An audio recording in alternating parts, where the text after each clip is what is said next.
This covers how to export your membership list into an Excel spreadsheet so that you can create email lists or import the most current list into MailChimp or Constant Contact. You are logged in as administrator. You come up to website again. You go into membership. And at this level, you will see your own club. Click on the club and come over here to bring up your members.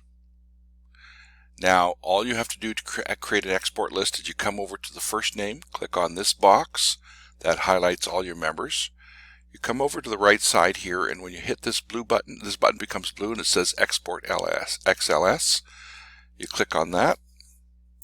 Down on the bottom of your screen, you will have an Excel spreadsheet that you can open up, enable editing, and you now have your entire membership list current to however accurate it is, and your email list, and you can now manage your Excel spreadsheet.